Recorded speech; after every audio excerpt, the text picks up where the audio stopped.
Hey guys, Steve McKenna here.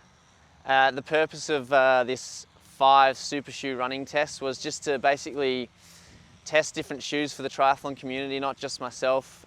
Last year we did a test on the Vaporfly versus the Alphafly, and I did it fresh, not off a bike. So for myself and the triathlon community, I'd like to do a test with all the best shoes, not just the Nikes, with fatigued legs. So I've gone and rode real hard for about an hour and a half, both tests, and I've put these shoes on and put them to the test against each other.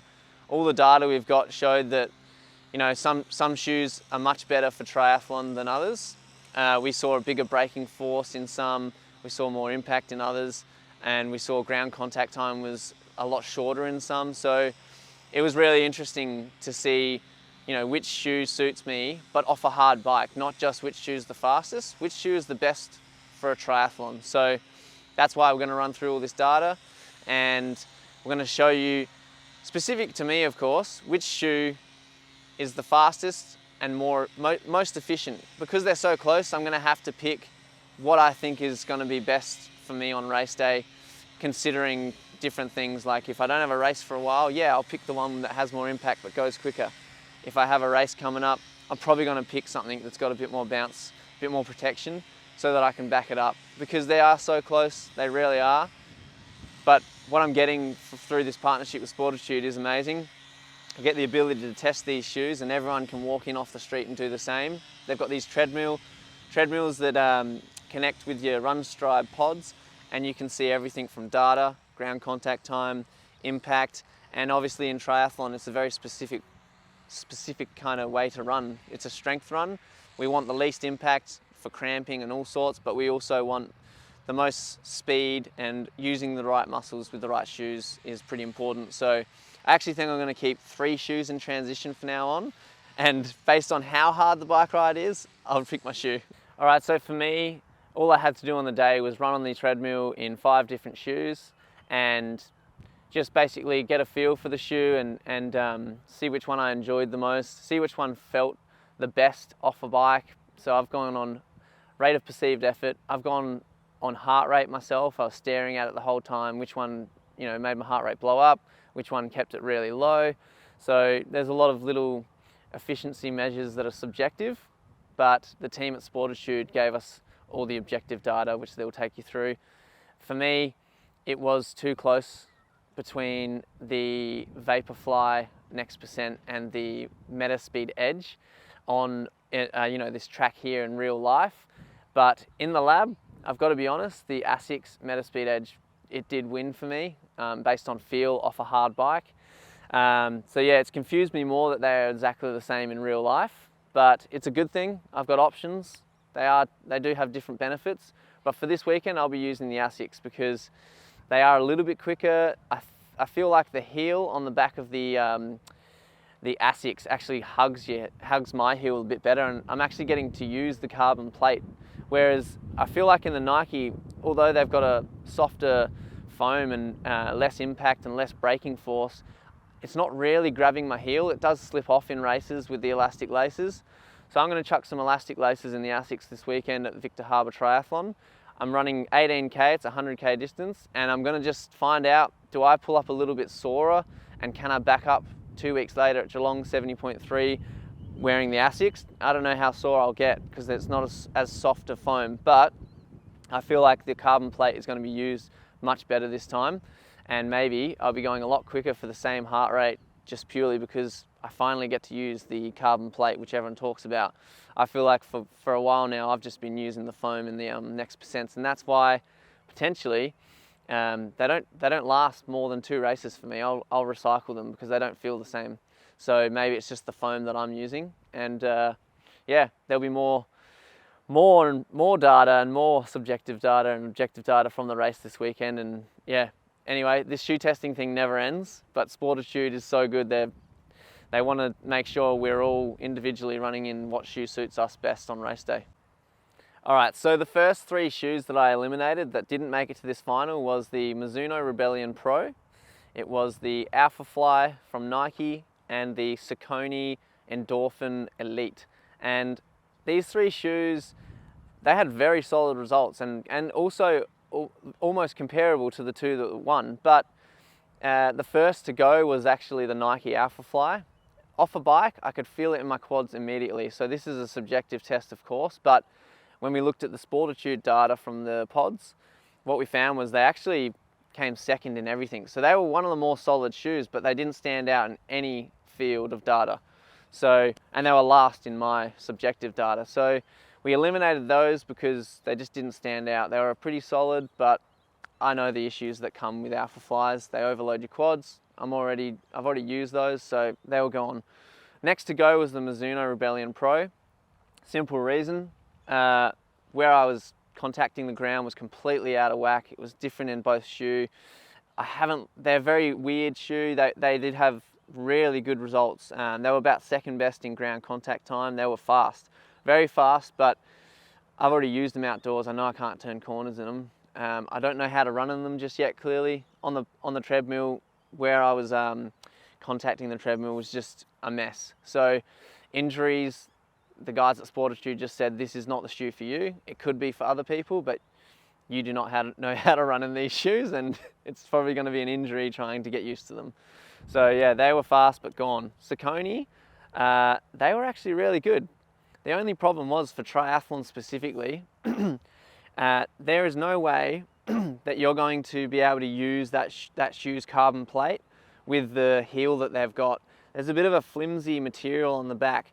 So I feel like if you've got some proper laces, you're running in a running race, they are an amazing shoe. And I actually wanted to bring them to the final until I tried them on without socks and realized, oh, in elastic laces, they're not going to be as tight, and this heel will not stay on at all. And that's why we quickly grabbed the Asics from out back, and we joined that shoe into the testing. It wasn't originally in the testing, so because the heel on that shoe sticks to you so much better than the Saucony, we subbed it out, and they had a very similar result, just slightly better than Saucony. So that overtook everything, and we came into real life here to decide whether the Vapor or that was best. All right, so you know why I've chosen the Asics, but now we're gonna flick you over to the Run DNA specialist who will take you through the RunScribe data, and that will, let you know specific to triathlon, why each shoe was eliminated and why the two shoes went to the finals. Thanks for that, Steve. My name's Josh. I'm from Sportitude. Some of you may be aware that I am the founder of Run DNA Australia, and about 4 years ago we introduced this gait analysis product into the Sportitude offering here. So like Steve just explained, it gives us a lot more insight into running shoe selection for all athletes of all levels and abilities. And in Steve's case, obviously we're dialing into his race shoe for triathlon, and more importantly looking for that long distance triathlon event being the 70.3 in Geelong coming up, and it was a perfect tester for us to get him into his race day shoe for the Victor Harbour event, which just went on the weekend gone, March 13 here in Adelaide, and he was able to push out an 18-kilometre run in that shoe at around race pace for his preparations for Geelong 70.3. So as Steve alluded to, there was a lot of shoes we put through this this testing, and in today's sort of data analysis review using RunScribe pods, we'll go into it in a lot more detail. So without further ado, let's get stuck in. Okay, guys, so just to explain the process in a little bit more detail. So obviously we're looking at a race day shoe for Steve, and be it that he comes off of a pretty hard bike. And for those of you that don't know Steve, Steve is an exceptional cyclist and really does put some serious wattage through his legs on his bike legs. So what we wanted to do was test the race shoes in a race style simulation. So what Steve had done was he jumped onto his bike, went out for 90 minutes and went as hard as he possibly can in and around the streets here of Adelaide, and returned. And then we broke down our testing into two stages. So we wanted to test all the shoes that Steve wanted to look at. So we're looking along the lines of the Alphafly, we had the Endorphin Elite from Saucony, the Rebellion Pro, and also the Vaporfly Next, which he has used previously as well. So we looked at those four shoes first at a 6-minute run on our treadmills and around 17.6 kilometers an hour, and that equates around that sort of 3:30 mark out in the road. The reason we did those four shoes and for 6 minutes is because we wanted to see how Steve's legs felt after that bike ride, with a little bit of fatigue in them, and also to measure his heart rate at the same time to get that sort of perceived effort and see where his heart rate sits in relation to each shoe tested. Now, after that 6 minute, we then eliminated a couple of shoes, And as Steve explained, for a number of reasons, some of it was based on objective data, but a lot of it was more of a line to how Steve felt in the shoe. And we'll go through the data in a second, explain what Steve felt and how it lines up with the Run Scrub data at the same time. So we eliminated a couple of shoes, and that was the Alpha and the Rebellion Pro. We wanted to go down the path of having a look at the Endorphin Elite a little bit further. However, we workshopped that in a bit more detail, and Steve, being a triathlete, he was going to find it very hard to get that locked down in the upper with an elastic lace, and it's such an important part, be it transition 2 for Steve, so he needs to get in and out of T2 as quickly as possible, and it would have been too much fiddling around, too much time wasted. So we need to look at why he liked the Endorphin Elite and see if we could find something quite similar, and that's where the Metaspeed Edge came into the conversation. So at the second test, we ran at 4 minutes, and we ran at the same pace, and that was in the Vaporfly, in the Metaspeed Edge, as well as the Endorphin Elite as well. So that's the process explained in detail. We'll go through the Run Scrub data, shoe by shoe, break down why we came to the conclusion that we did, and who knows, give you some more information about how we do things here at Sportitude Running, and give you a little bit more detail about what the Run DNA fitting process is all about.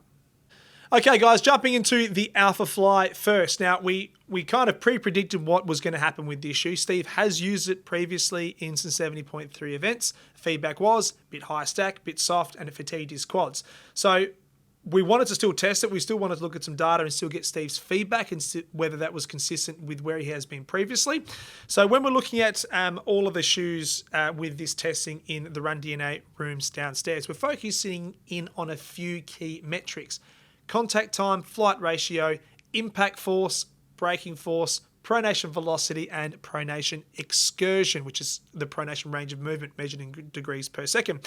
Now, all of them are pretty consistent with each other. However, when we look at, if we just dialed in on each and every metric, there's going to be a first, second, and a third place, and there's not one shoe here that dominates all of that, all of those numbers. There's very, very marginal change between all shoes, and that's the case with most elite athletes. So just bear that in mind when we go through the data. So touching on the Alphafly first thing we dialed in was, what's the ground contact time like in this shoe? 206 milliseconds on average for his left and right. His flight ratio in this shoe was around 36%, so 36% of his gait cycle was off the ground. His shock metrics, measurable impact shock in this shoe, was 12.5 Gs on average, and his braking force was 9.6. Now, with that shoe being a higher stack and a softer shoe, we tend to see the braking force go up, and this is very consistent across nearly all levels and abilities of athletes out there, because when you've got more shoe and a softer foam and you want to get that engagement to create that response, we do hit the ground a little bit harder to get that compression through the foam, through that Zoom X foam, to find that carbon plate to help you propel you through your gait cycle. So therefore, when you're hitting the ground a little bit harder, we tend to see potentially range of movement go up with pronation numbers, which we have inside the Alphafly. It's at negative 22.4 degrees. And in terms of all shoes, that's the biggest range of movement, which is pretty interesting.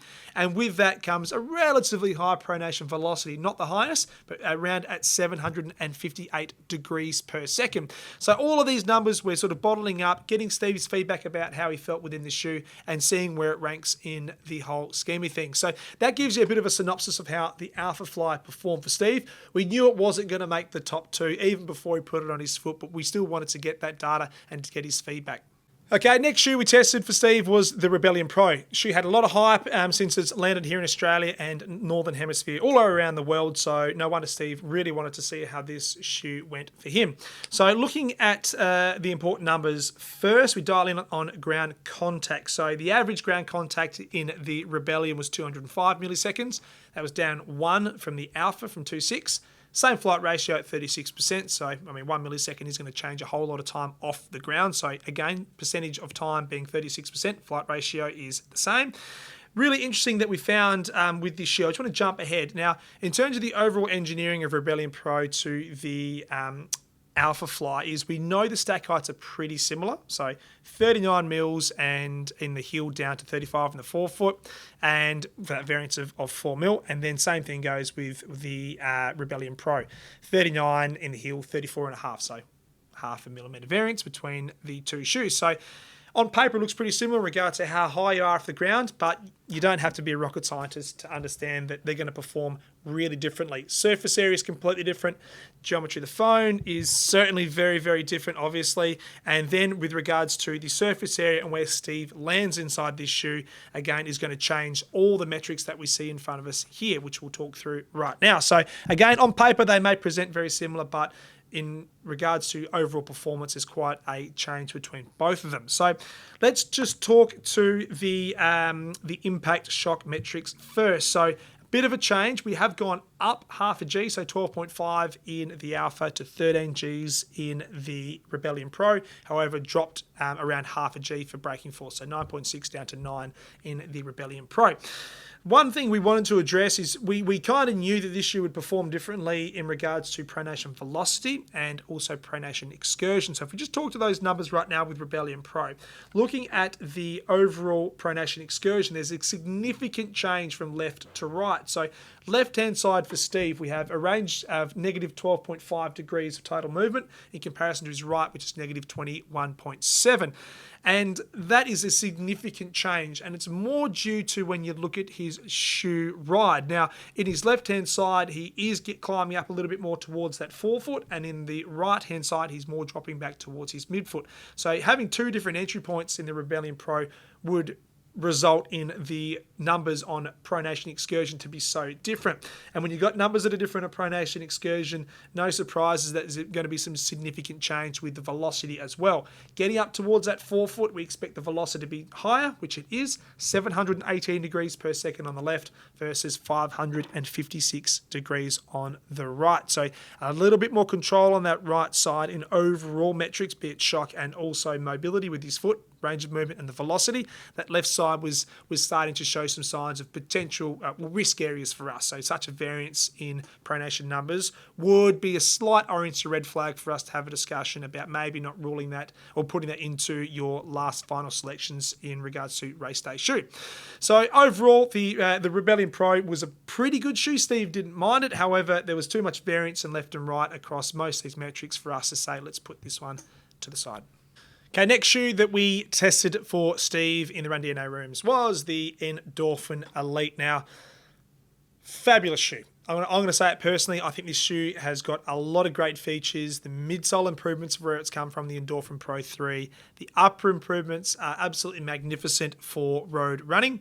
However, when we package that all together for a triathlete, is it going to work? And what we found with Steve, it didn't quite work as we had planned. Now, what we're talking about there is the overall performance of the shoe wasn't too bad. So out of all shoes we tested, the Endorphin Elite had the lowest ground contact time, coming at 204 milliseconds. Flight ratio, pretty consistent to all of them, 36% of the time off the ground. However, what we found with this shoe, which is interesting to note, the ground contact time came down, but the impact force went up ever so slightly. So this shoe here registered the highest impact force across all shoes we see to the left through here, and that was at 14.3 Gs. However, the trade-off there is the braking force comes down ever so slightly at 9 Gs. So while it's a pretty important statistic to talk to because impact goes up, so you're hitting the ground a bit harder. However, hitting the ground harder with this geometry of foam and also that carbon plate injection, you're actually spending less time in contact with the ground. And also note that Steve, coming off of a hard bike, those quads, we want to put less stress to those quads, and braking Gs or the reduction in braking Gs is a good thing. So coming down to that equal best with regards to braking Gs at 9.0, same thing as the Rebellion Pro through here at 9.0 as well. The one thing we wanted to address obviously is the pronation excursion. Now, while the braking force is pretty similar between the Endorphin Elite and the Wave Rebellion Pro, the pronation numbers are ever so slightly different. So what we found with the Rebellion Pro was left and right was quite a lot of symmetry, and that's more due to the fact where Stephen was landing, looking at his shoe ride. When we look at the shoe ride in the Endorphin Elite, it's a little bit more symmetrical, which is great, and therefore we would expect the numbers to back up that visual. So looking at the pronation excursion, we got 17.6 degrees of total movement on the left and 21.5 or negative 21.5 on the right. So both negative numbers I should talk to. So negative 17.6, -21.5. The right side in the Rebellion Pro and the Endorphin Elite are almost exactly the same with that pronation excursion. The left, we've opened ourselves up a little bit on the left-hand side, but we've bridged that gap between left and right variants, which is great.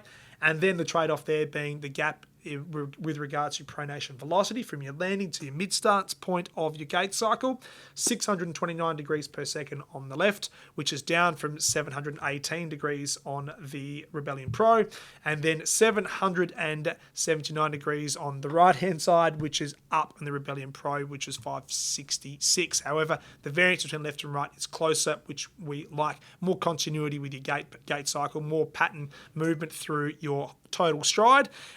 Again, just talking on the fact that the impact Gs have gone up. Biggest takeaway, impact Gs gone up, ground contact time's gone down, more symmetrical with your pronation numbers. So it was a very, very close call, this shoe. It honestly would have made it to the grand finale for some field testing if it wasn't for the lightweight, very free, minimalistic upper. So look, Saucony, well done for making an extremely compliant upper, very light, not a lot going on for your road athletes. It's going to be an absolute blessing for a lot of runners out there looking for that minimalistic upper and a high-performing midsole.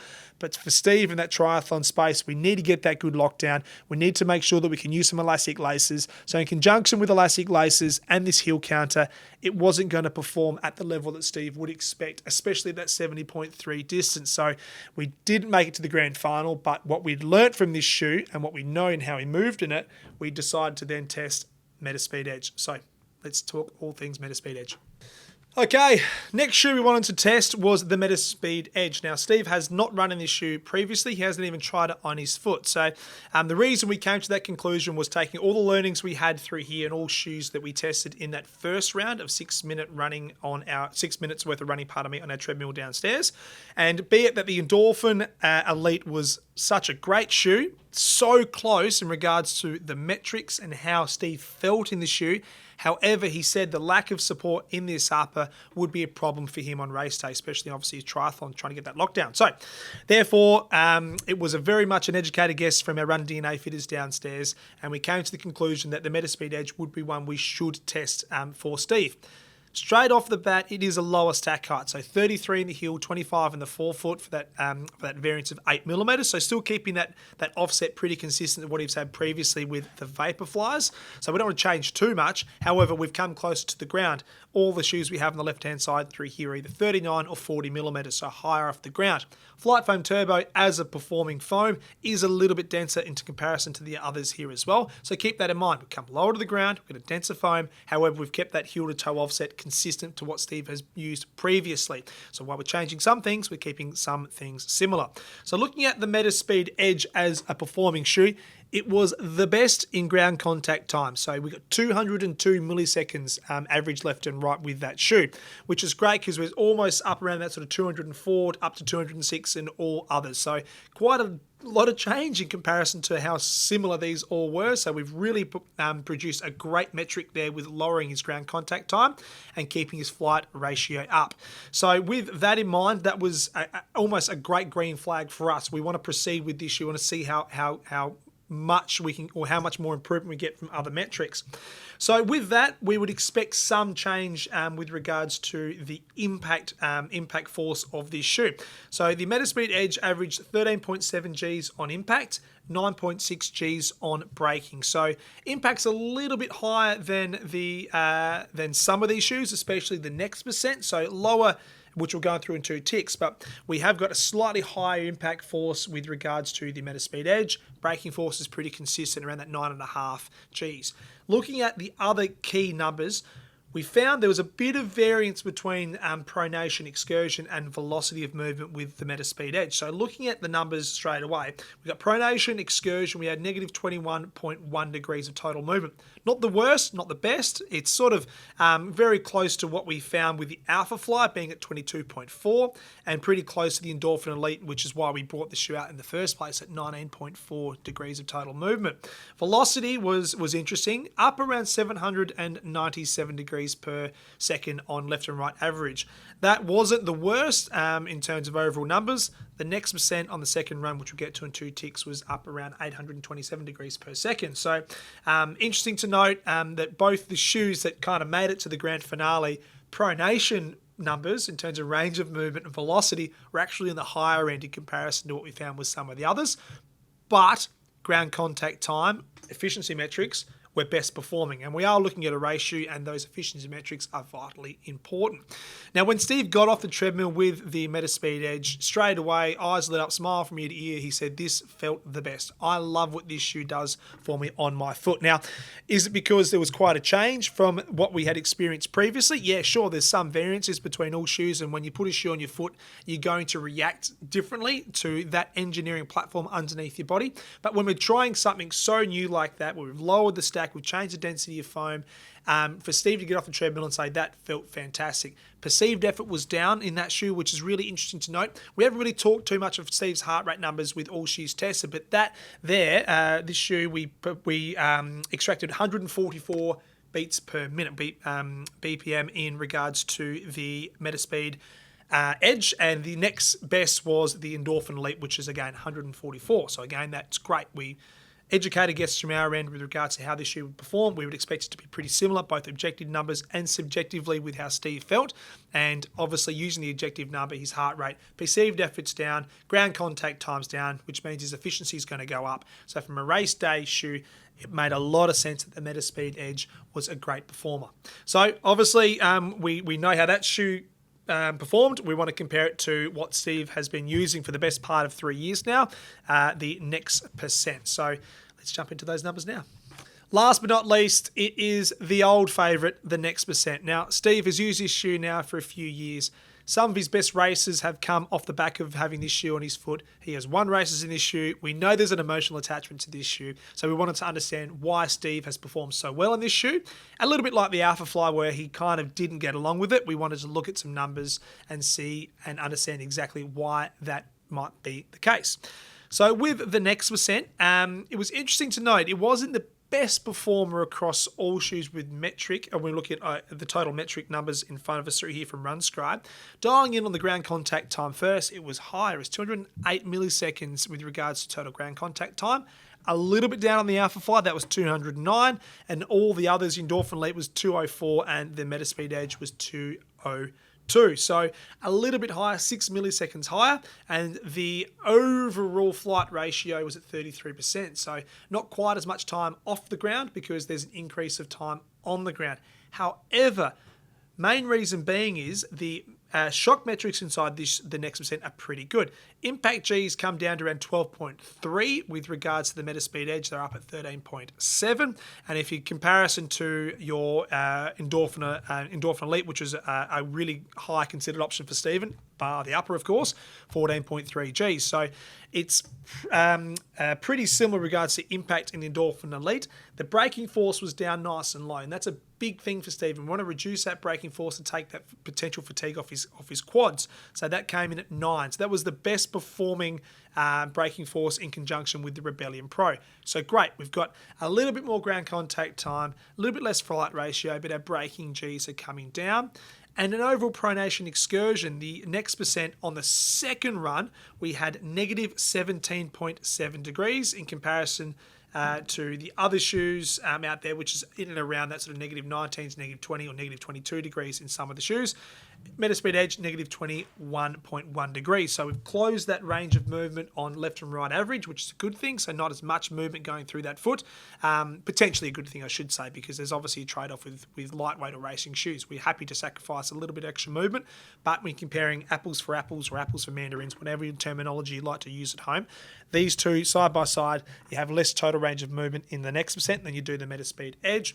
And the other thing too on that second run is the pronation velocity has ever so slightly gone up in the Next Percent. So while we close the range of movement going from A to B, you would expect at the same pace, of course, at that sort of 330 per minute mark for Stephen, the velocity has jumped up to 827 degrees per second, which is at that top end of overall pronation velocity in comparison to all the other shoes. Drawing some attention to the heart rate, it's interesting to know that the Endorphin Elite and the Metaspeed Edge, they were at that 144 beats per minute. The Next Percent, Steve did jump up 3 beats per minute and go to 147. So you could sit there and analyse that a little bit further. I mean, that was the last run out of all of them. We'd been at our lab, at our Run DNA rooms for almost 2 hours post-bike ride. Steve may have been slightly fatigued himself, so there's all those sort of considerations we need to weigh up. But 147 beats per minute in comparison to 144, a little increase. However, the trade-off is that we got less total shock going through the body, and we had the equal lowest braking force, which is a big thing for Steve and trying to reduce that load on his quads. All in all, when we take away the RunScribe data, it was the Metaspeed Edge and it was the Next percent that Steve felt the fastest in. Now, we could sit there and go, well, he feels fast in this because he's been using this shoe for 3 years. And that's understandably so. When your body is so in tune with how a shoe fits you, it hugs you, how it compresses, how it decelerates movement and then springs you through your gait cycle, you're going to feel pretty confident with this shoe. But the great thing about the Metaspeed Edge was not using this shoe previously, changing some key engineering statistics, getting a little bit closer to the ground. Steve did like how this shoe felt on his foot. So it might be one of those ones over time that he may transition into this shoe as his primary racing shoe. However, the great thing about this industry and the great thing about that sort of top-end high-performance sports level at triathlon, especially triathlon, I should say, where numbers are vitally important, the greatest thing is there's two constants of change. The athlete will change. Steve will get stronger. He will get faster. And with that, shoes will change. We know the next percent, the next iteration of that shoe is coming. We don't know how that's going to perform on Steve's foot. There might be some adjustments that Nike have made with the foam, the ZoomX foam, the carbon plate positioning, the upper alterations that may impact how Steve runs. But we know right now in this moment who Steve is as an athlete, where he's at and where he's going in the next 3 months. The Metaspeed Edge is one shoe that he should certainly consider using for race day. And the great thing is he's going to be using this shoe, he has used this shoe, at Victor Harbor Triathlon. So while the filming of Steve was done pre-event, I'm sitting here post-event telling you that he won the event. He performed very, very well. He found it very hard to run slow in this shoe, and that's sometimes a bit of a challenge. So you had to constantly hold himself back from running fast. So then he's conserving all those carrots and basically all that energy, all that time that he's conserving, he can explode and push hard for that little, sort of last 3 to 5Ks and obviously chase down anyone that's in front of him. Wasn't the case at Victor Harbor. He was the main man. He was leading the whole way and did a fantastic job. So in summary, the Metaspeed Edge and the Vaporfly Next percent from Nike are sort of the two shoes that have come out on top with regards to our testing in the Run DNA rooms downstairs, and Steve's obviously field data we grabbed out at the Edwardstown bike track. So we did have RunScribe pods. I will just throw this out there. We did have RunScribe pods on Steve's feet for that testing. However, because there's quite a camber in the velodrome there, we're getting some inconsistent data. So we decided to sort of throw that out the window and just focus on his subjective feel in both shoes and dial in on the objective data from the Run DNA rooms downstairs. So as a touch on this, part of the review is filmed after Victor Harbor Triathlon, which was only a few days ago. And what we found with Steve and how he performed in this shoe, he said to us after the event that he found it hard to run slow on that shoe. He really wanted to keep the pace up, which can be a good thing and a bad thing depending on sort of your running ability. But the fact is, actively trying to run slower, you are conserving energy. Your perceived effort's down, your heart rate's down. You're basically banking those carrots to surge when you need to surge in your race. So it's a good thing, I find. So the Metaspeed Edge for Victor Harbor was a great performance for Steve. He did win the race. He led pretty much from T2 to the finish line, which was a fantastic achievement. It is a flat course, Victor Harbor. I mean, it's not overly hilly. Running along the Esplanade there and around the streets of Victor, it's pretty flat. But this testing was all in preparation for Steve's surge at Geelong 70.3 and the events that he has coming up for the next couple of months. So conditions will always change in triathlon, which is great. So with that in mind, I would probably anticipate Steve may use the Next percent for Geelong. And just in the conversations we've had briefly, is Geelong is a slightly hillier course in comparison to what he had run at Victor Harbor. So when you're taking that into consideration, you've got your descending gait and your ascending gait going up and down hill. So we need to make sure that the shoe itself can compress and perform well enough under the body. So again, I've said it a few times in this overall sort of run DNA synopsis of Steve McKenna and his racing shoe selection, that his quad fatigue is something of concern. So having a shoe that's going to lower those impact Gs, which the Next Percent does for him, may give him more confidence on race day that when he gets out of T2, he has the right shoe on his foot to really, really perform well in that half marathon, especially at Geelong. So that's a wrap, guys, from our Run DNA assessment with Steve McKenna. Now, please note that not all Run DNA assessments actually go this way for you, the running community out there. If you happen to live in Adelaide, we do have an online booking form. You can book in. It's a 45-minute consultation. We take into consideration who you are as a runner, who you've been as a runner, your current shoe selection, what your running and training goals are. Doesn't matter how big or small they are. You don't need to be Steve McKenna where you're on the podium for triathlons. You can be chasing a park run PB. You can be doing your first 10K, half K, or even a half marathon or a full marathon. Whatever your running goals are, your shoe selection is so important, and we tailor that shoe selection to match you, the runner, in conjunction with all of the other variable factors in regards to everything that comes with training for your running program. So, Run DNA is something we're very proud of. RunScribe, we've had a fantastic partnership with them for around 5 years now, and it's a gait analysis system that is like no other. RunScribe have partnered with the biggest brands in the world over the last 5+ years. Nike, Hoka, Asics have all used RunScribe accelerometers for pre-production testing or production testing with all of their prototypes. So it's been validated by the biggest brands, and all we're doing is taking that process, packaging it up into a retail form so you, the running community, can get that high level performance, high level education around your shoe selection. We're very proud of what we've been able to achieve here, and the feedback from those who have had Run DNA fits over the last few years has been overwhelmingly positive. So we thank you and for you for coming into our stores and having this assessment, and we also thank you for your time for watching this review of Steve McKenna and his racing shoe selection. Any questions, by all means, drop them in the comments section below. We will get back to you. If you've got any questions for Steve, please let us know as well in the comment section. We'll pass them to Steve. Might take us a few days to get back to you, depending on where he is around the world and where he is racing or training at that time. But guys, thank you very much for being loyal followers of our YouTube channel. We certainly appreciate it. If you haven't subscribed, hit the red button, stay notified, and we'll keep pumping out shoe reviews or shoe comparisons or whatever it is that what you want, we will do it. So let us know, guys. Thank you very much. Happy running, stay safe, be kind to one another, and we'll see you out the road. Take care.